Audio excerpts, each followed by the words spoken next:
Souvenez-vous, on avait déjà abordé un genre de sexualité très peu reconnu et très peu abordé. Celui de objectum sexuel. Les gens qui sont amoureux d'objets. De ma petite expérience personnelle, quand j'étais gamin, on disait que j'étais Dreamcast sexuel et comme elle avait 4 ports manettes, je peux te dire que je m'éclatais pas mal. Plus sérieusement, là, on a affaire à Amanda, qui est objectum sexuel. Elle dit qu'elle est incomprise parce qu'elle est amoureuse d'un lustre.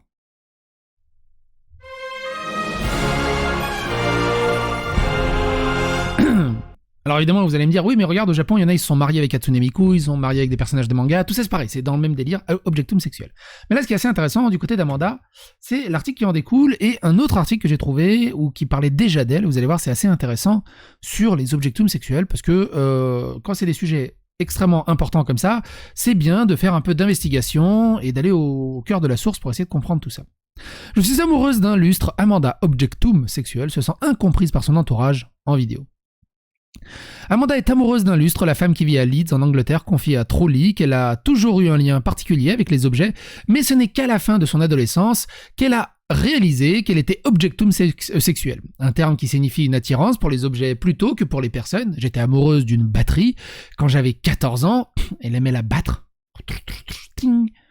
Ensuite, des années plus tard, je suis tombée amoureuse du drapeau américain et de la Statue de la Liberté. Moi, ce que je me suis toujours demandé là-dedans, il y a quand même une histoire de consentement. Est-ce qu'il demande à la batterie si elle peut la taper, si elle aime ça?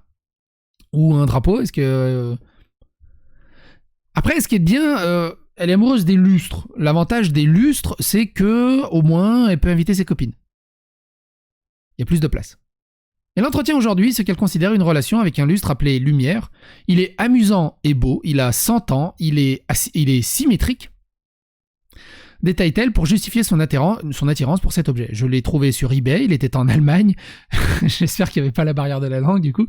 Je suis tout de suite tombée amoureuse de son énergie et de ses ondes positives. Amanda, qui collectionne les lustres, souhaite briser les idées fausses sur ce type d'amour. C'est difficile car personne ne me comprend. No shit Sherlock.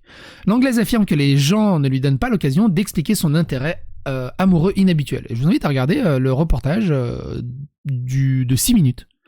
Sur son addiction. C'est assez intéressant. La femme a dû faire face à d'innombrables jugements de la part de personnes qui ne comprenaient pas son amour, mais je me demande si elle teste les lustres quand elle va en acheter un en magasin, pour savoir si elle lui correspond. Mais elle est convaincue que peu importe ce que vous faites, ce que vous aimez ou comment vous agissez, il y aura toujours des gens qui ne vous accepteront pas. Alors elle s'est acceptée et dit n'avoir jamais été aussi heureuse.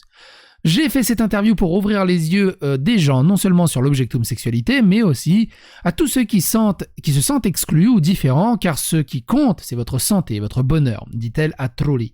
D'une manière générale, je pense qu'il y a encore beaucoup d'incompréhension dans le monde, mais les gens sont de plus en plus ouverts à la différence. Il y a plus d'acceptation qu'avant, mais il y a certainement encore du travail à faire. Amanda a connu 2 hommes dans sa vie, elle a entretenu des relations avec eux, mais sa relation avec Lumière est différente. Tu m'étonnes! Un lustre, ça a quoi? Ça a 6 ou 8 appendices? Un homme, ça en a qu'un? On peut pas lutter? Amanda a connu 2 hommes dans le débat. Elle pense que tout le monde ne ressent pas les énergies des objets de la même façon qu'elle. Cependant, elle n'est pas fermée à l'idée de rencontrer un humain. Il a intérêt à avoir 6 bits le mec. Hein. Son slip il lui ira comme un gant avant de pouvoir concurrencer. Un jour et vivre une histoire d'amour avec lui, mais pour le moment Amanda embrasse son lustre et cela lui suffit. Alors on avait déjà abordé le côté des objets sexuels dans cette vidéo là que je vous mets dans la description qui s'appelle les objets sexuels. Ces gens qui sont amoureux d'un pont, d'une table, d'une chaise. Il y en a une aussi on fait là. Elle est amoureuse du mur de Berlin et qu'elle a dû divorcer du mur de Berlin quand il a été détruit malheureusement. Et que du coup elle se sentait en deuil.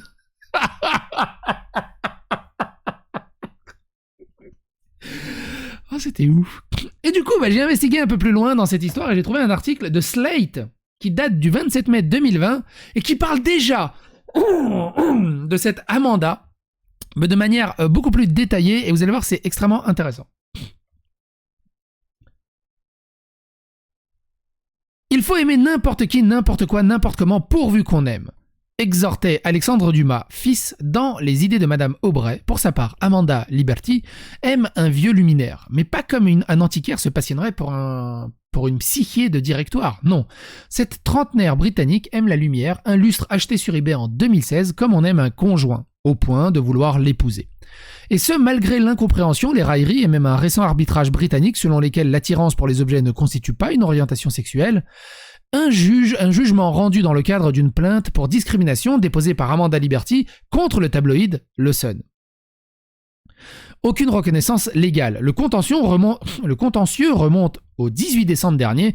Ce jour-là, le tabloïd d'Outre-Manche publie un article attribuant plusieurs prix, parmi eux celui de l'éco-hypocrite, du Zéro et le Dungham Award to Stop Past Barking, prix du cinglé en français pour lequel Amanda Liberty est nommée lauréate en référence à son inclinaison.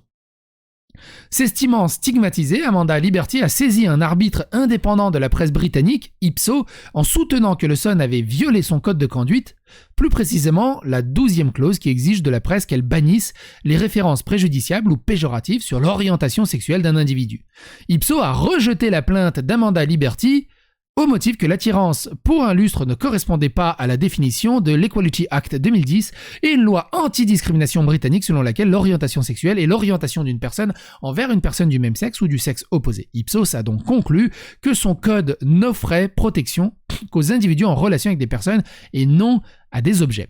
Donc en gros, la justice britannique a déclaré qu'elle méritait son prix... comment ils avaient appelé ça ? Son prix du cinglé.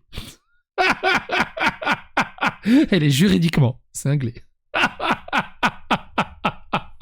C'est génial. Une décision lourde de sens pour toute une communauté, car aussi atypique que soit le goût d'Amanda Liberty, il ne s'agit pas d'une exception. En effet, l'association Objectum Sexuality International, OS International, compte aujourd'hui quelques 400 membres qui se déclarent objectum sexuel, c'est-à-dire attirés par des objets inanimés. Qu'est-ce que Slade vient foutre dans l'écriture inclusive ? Erika Eiffel a fondé OS International en 2008. Cette américaine, championne du tir à l'arc, et tirait son arc, déplore l'arbitrage d'Ipsos tout en reconnaissant sa légitimité aux yeux de la loi.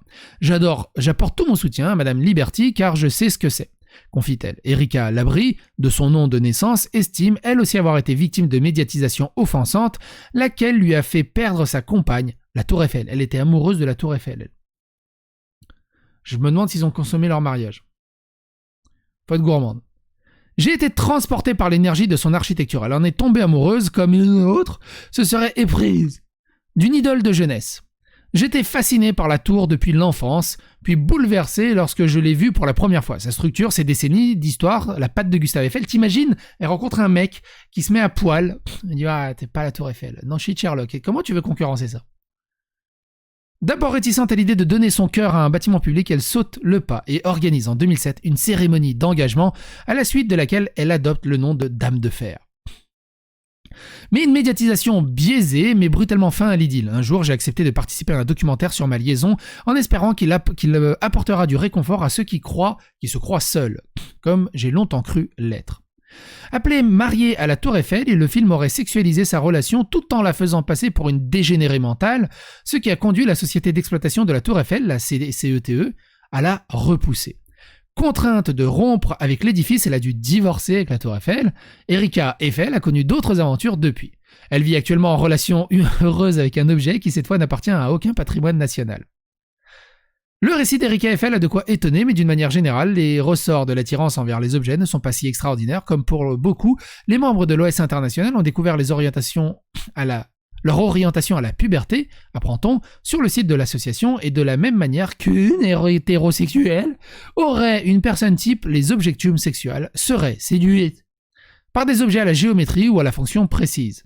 La sexualité s'invite dans les relations comme l'expression d'un amour à l'instar de n'importe quel couple, affirme Erika Eiffel avant d'ajouter que le témoignage d'affection entre les partenaires pouvait prendre d'autres formes.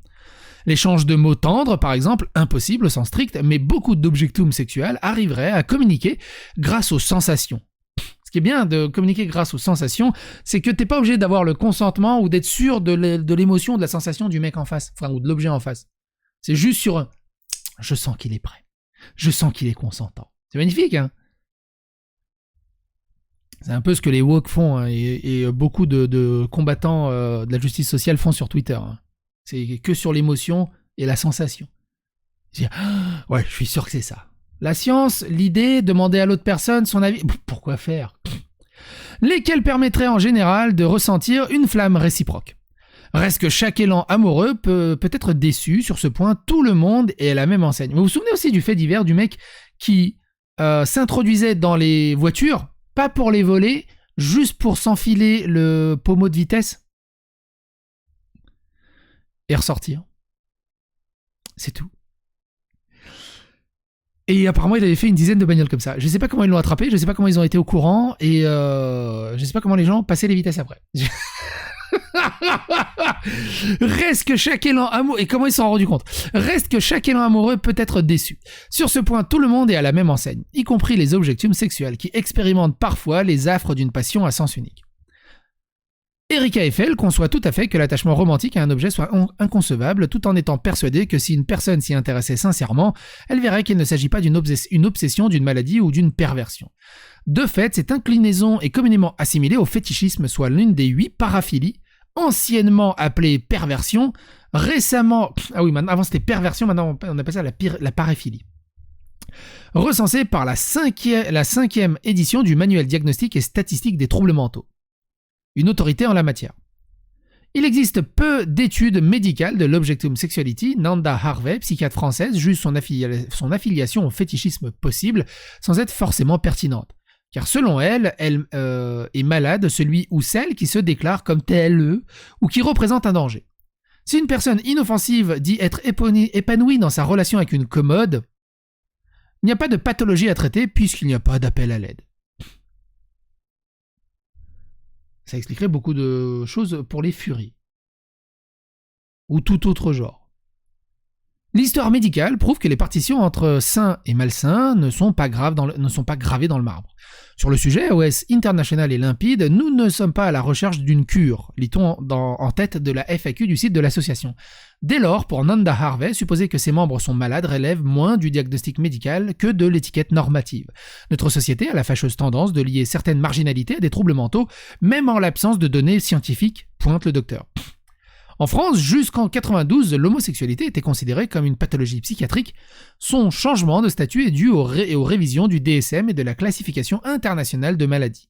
L'histoire médicale prouve que les partitions entre sain et malsain ne sont pas gravées dans le marbre, insiste Nanda Harvey.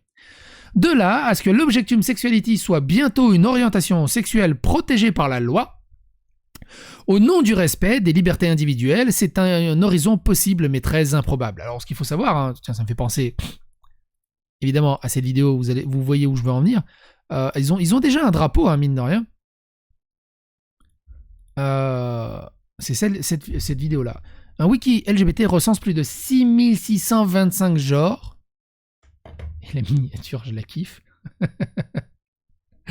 Je vous la laisse dans la description. C'est un horizon possible mais très improbable, estime le psychiatre, tout en rappelant qu'il appartient à chaque génération de nourrir un débat afin de redéfinir le tracé de sa normalité et de légiférer en conséquence. Donnez votre avis, votre opinion dans les commentaires, n'hésitez pas à faire glisser l'algorithme YouTube, abonnez-vous, likez, clocher, et on se voit pour de nouvelles aventures. Bye.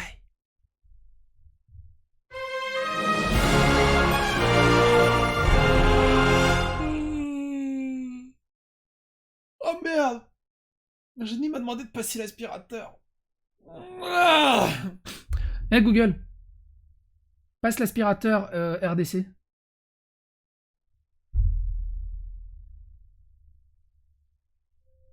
Ok, j'active Roomba rez-de-chaussée. Merci.